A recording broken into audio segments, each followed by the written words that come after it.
ప్రభువు పేరిట మీ అందరికీ షలోం. ఈరోజు దేవుని వాగ్దానము.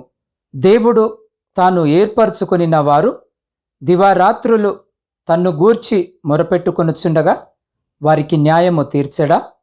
లూకాసు వార్త 18వ అధ్యాయము 7వ వచనం. ప్రియ సహోదరి సహోదరులారా, ఈరోజు ఈ వాక్యము వినిచిన్న మీ అందరికీ మన ప్రియ రక్షకుడైన యేసు క్రీస్తు నామమున ఈ నూతన దినపు శుభములను వందనములను తెలియజేయుచున్నాను. ప్రియులారా, మన ప్రభువైన యేసు క్రీస్తు మనకు తోడుగా ఉండి మనకు సహాయము చేస్తాడు. ఆయన మనకు సమీపముగా ఉండాలంటే మనము చేయవలసిన మొదటి కార్యమేదనగా ఆయనకు మొరపెట్టాలి. ఆయనకు మొరపెట్టు వారికి సమీపముగా ఉంటానన్నాడు. అందుకే పరిశుద్ధ లేఖన భాగాల్లో మనము గమనించినట్లయితే దేవుడు తాను ఏర్పరచుకొనిన వారు దివారాత్రులు తన్ను గూర్చి మొరపెట్టుకొనుచుండగా వారికి న్యాయము తీర్చడం, మరియు తనకు మొరపెట్టు వారందరికీ, తనకు నిజముగా మొరపెట్టు వారందరికీ యెహోవా సమీపముగా ఉన్నాడు అన్న వచనము ప్రకారం, ప్రియులారా, ఈరోజు ఈ వాక్యము వినుచున్న మీకు కూడా దేవుడు సమీపముగా ఉండాలంటే ఇప్పుడే దేవుని సన్నిధిలో మీరు ఆయనకు మొరపెట్టినట్లయితే ఆయన మీకు సమీపముగా ఉండి మీ ప్రార్థనలకు జవాబును దయచేస్తాడు. ప్రియులారా, పరిశుద్ధ లేఖన భాగాల్లో ఒక న్యాయాధిపతి ఉన్నాడు. అతడు అన్యాయస్థుడు. అతనికి దేవుడంటే భయము లేదు, మనుషులంటే లెక్కలేదు. ఇలాంటి వ్యక్తి దగ్గరికి ఒక స్త్రీ నాకు న్యాయము తీర్చుమని విసుగక, పట్టు విడవక మాటి మాటికి వస్తున్న సందర్భంలో అప్పుడు ఆ అన్యాయస్థుడైన న్యాయాధిపతి ఆమెకు న్యాయము తీర్చాలని నిర్ణయము తీసుకున్నాడు. అన్యాయస్థుడైన వాడే ఆమె విన్నపాన్ని ఆలకింపగా, న్యాయవంతుడైన దేవుడు నీకోసం, నా కోసం తన చివరి రక్తపు బొట్టును కూడా కార్చిన దేవుడు నా ప్రార్థన ఆలకింపడా. ప్రియులారా, ప్రార్థించే మనము దేని నిమిత్తము ప్రార్థిస్తున్నామో దానిని పొందుకునే వరకు ప్రార్థించాలి. మనము కొద్ది రోజులు ప్రార్థించి విసిగిపోతాం. అయితే ఒక విషయం అర్థము కావాలి. విసుగక పట్టుదలతో మనము దేని నిమిత్తం అయితే ప్రార్థిస్తున్నామో దేవుడు దానిని మన కోసం సిద్ధపరిచే సమయంలో విసిగిపోయి ఇక మన ప్రార్థనకు సమాధానము రాదు అనుకొని ప్రార్థించడం మానేస్తాం. అందుకే అనేక ప్రార్థనలకు ప్రతిఫలాలను పొందలేకపోతున్నాం. ప్రియులారా, విసిగిపోవద్దు.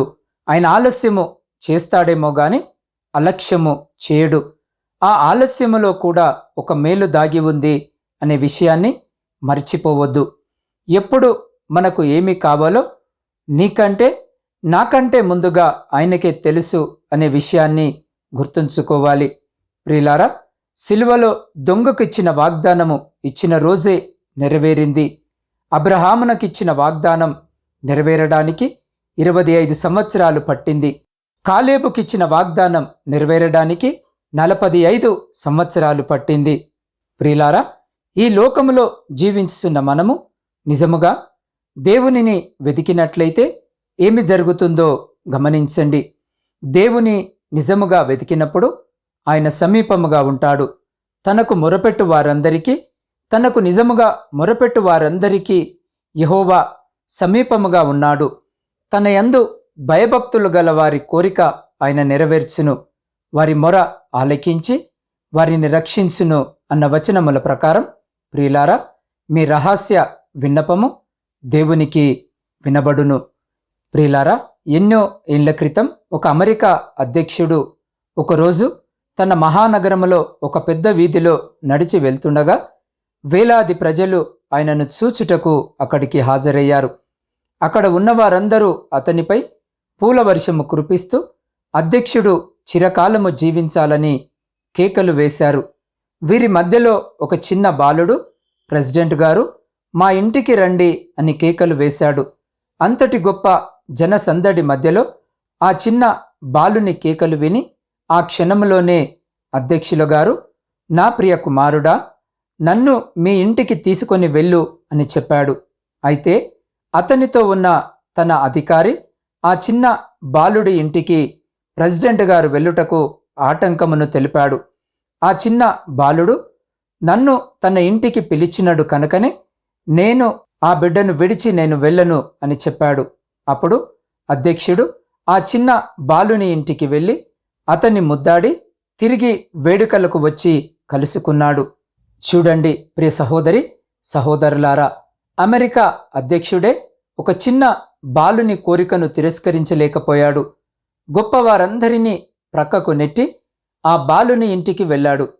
ఆ విధముగానే ఈరోజు ఈ వాక్యము వినుచున్న మీరు ఆయనను పిలిచినప్పుడు మన పరలోకపు తండ్రి మిమ్మను ఏమాత్రము విడిచిపెట్టడు. మన దేవుడు నిత్యము మేలు జరిగించే తండ్రి అయి ఉన్నాడు. ఆయన మిమ్మను సృష్టించిన సృష్టికర్త. ఆయన మీ మాటలు వినుటకు ఇష్టపడుచున్నాడు. ప్రియులారా, ఈరోజు మీతో మాట్లాడాలని మీ కొరకు వేచి ఉన్నాడు. కాబట్టి మీ హృదయ కోరికలను ఆయన యందు కుమ్మరించండి. దేవుడు మొరపెట్టు వారందరికీ, తనకు నిజముగా మొరపెట్టు వారందరికీ యెహోవా సమీపముగా ఉన్నాడు. కాబట్టి మీరు చేయాల్సిందల్లా ప్రార్థన, మరి ఆయన వాగ్దానాలను విశ్వసించాలి. ఆయన మీ మొరను విని మీ సమస్యల నుండి మిమ్మల్ని కాపాడి సంరక్షిస్తాడు. కాబట్టి తగిన సమయమందు ఆయన తప్పక అనుగ్రహిస్తాడు. అయితే పొందుకునే వరకు విసుకక పట్టుదలతో ప్రార్థించాలి. ప్రియులారా, ప్రార్థించండి, ప్రతిఫలాలను అనుభవించండి. ఆ రీతిగా మన జీవితాలను సిద్ధపరచుకొనుటకు అట్టి కృప, ధన్యత దేవుడు ఈ సమయంలో ఈ వాక్యము వినుచున్న మీకును, మీ కుటుంబమునకును, మరియు మీ ప్రియులకు వారికి ఇప్పుడు ఎల్లప్పుడు సదా ఎల్లకాలము దయచేసి మిమ్మల్ందరినీ ఆయన తన శక్తి కలిగిన రెక్కల చాటున భద్రపరిచి సంరక్షించి కాపాడునుగాక.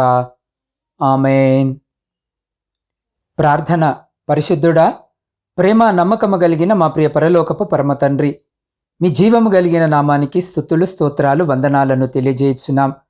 దేవా, గడిచిన దినములన్నీ మీ కృపలో భద్రపరిచి మరొక శ్రేష్టమైన దినమును మా జీవితంలో మీరు మాకు బహుమానముగా దయచేసిన మీ గొప్ప ప్రేమను బట్టి మీకే స్తుతులు స్తోత్రాలు వందనాలను తెలియజేయుచున్నాం. దేవా, నీవు మా ప్రార్థనలు వినుటకు మంచి దేవుడవై ఉన్నావు. నీవు మాకు దూరముగా లేవు అయ్యా. నీవు మాకు ఎంతో సమీపముగా ఉన్నావు. మా హృదయ కోరికలన్నిటినీ నీ యొద్దకు తీసుకొని వస్తున్నాం. ప్రభువా, మమ్మను సంపూర్ణముగా తృప్తిపరచుము. దేవా, నీ యందు భయభక్తులు కలిగి ఉండడానికి, మా అవసరాలన్నింటి కోసం ప్రార్థించుటకు నీ కృపను మాకు అనుగ్రహించుమని వేడుకొనుచున్నాం. దేవా, మేమెటువంటి భయము లేకుండా జాగ్రత్తగా నిన్ను వెతుకుటకును, నీకు మొరపెట్టుటకును అటువంటి హృదయము మాకు దయచేయము. అయ్యా, ఈరోజు మమ్మను ప్రత్యేకముగా గుర్తుంచుకోమని వేడుకొనుచున్నాం. దేవా, నీవు తప్ప మరెవరు మా పక్షాన మాట్లాడరు నాయన. కాబట్టి నీవు మాత్రమే మా విన్నపాలను వింటావని మేము దృఢముగా నమ్ముచున్నాం. అయ్యా, నీ యొద్దకు వచ్చే మమ్మను నీ ప్రేమతో నింపి మమ్మను దీవించుము. దేవా, ఎల్లవేళలా నీ యందు భయభక్తులు కలిగి జీవించినట్లు నీకు మొరపెట్టు వారినిగా మమ్మను మార్చుము. నీ కరుణతో మా మొరలను ఆలకించి మాకు సమీపముగా ఉంటూ మాకు నూతన జీవితమును దయచేయమని వేడుకొనుచున్నాం. దేవా, నీ యొక్క సంతోషము మా హృదయములలో పొంగి పొరలినట్లు చేయమని వేడుకొనుచున్నాం. దేవా, మా అవసరాలన్నిటినీ నీ పాద సన్నిధికి సమర్పించుకొనుచున్నాం. దేవా, మా కోరికలన్నిటినీ నీ నామములో నెరవేర్చి మమ్మను దీవించుమని నీ పాద సన్నిధిలో వేడుకొనుచున్నాం. దేవా, ఈ సమయంలో శారీరక మానసిక బలహీనతలతో బాధపడుతున్న బిడ్డలందరి కొరకును ప్రార్థిస్తున్నాం. కరోనా వ్యాధి చేత బాధింపబడుతున్న బిడ్డల కొరకును ప్రార్థిస్తున్నాం. దేవా, ఈ దినాన బిడ్డల్ని ప్రత్యేకముగా జ్ఞాపకము చేసుకుని బిడ్డలపై మీ పరిశుద్ధ హస్తాన్ని ఉంచి సంపూర్ణ స్వస్థతను దయచేయమని వేడుకొనుచున్నాం. దేవా, ఈ సమయంలో ఎంతమంది బిడ్డలైతే ఈ ప్రార్థనలో ఏకీభవిస్తున్నారో అయ్యా, ప్రతి బిడ్డ యొక్క హృదయవాంఛను ఎరిగిన దేవుడవ వింటున్నావు. నా తండ్రి, ఈ బిడ్డ ఈ అక్కర ఈ అవసరత చేత మీ పాద సన్నిధిలో మోకరించి మీ వైపు చూస్తూ వారి ప్రార్థన విజ్ఞాపనలను పెట్టుచున్నారో, ఆకాశమందు ఆసీనుడవైన గొప్ప తండ్రి, వారి ప్రతి ప్రార్థన మనవిని ఆలకించి వారి జీవితంలో, కుటుంబంలో ఉన్న ప్రతి విధమైనటువంటి శ్రమ, దుఃఖము, ఆయాసము, ఆందోళన, లోటును తీసివేసి మీ ఆకాశపు వాకిన్లను విప్పి మీ సమృద్ధికరమైనటువంటి దీవెన ఆశీర్వాదాల చేత బిడల జీవితాలను, కుటుంబాలను దీవించి ఆశీర్వదించి తృప్తిపరిచి మీ కృపలో భద్రపరుచుకొని ముందుకు నడిపించుమని సమస్త స్తుతి, ఘనత, మహిమ మీకే చెల్లించు మా రక్షకుడును మీ ప్రియకుమారుడైన యేసు క్రీస్తు సర్వశక్తి కలిగిన నామమున ప్రార్థించి అడిగి పొందుకొని ఉన్నాము తండ్రి. ఆమేన్.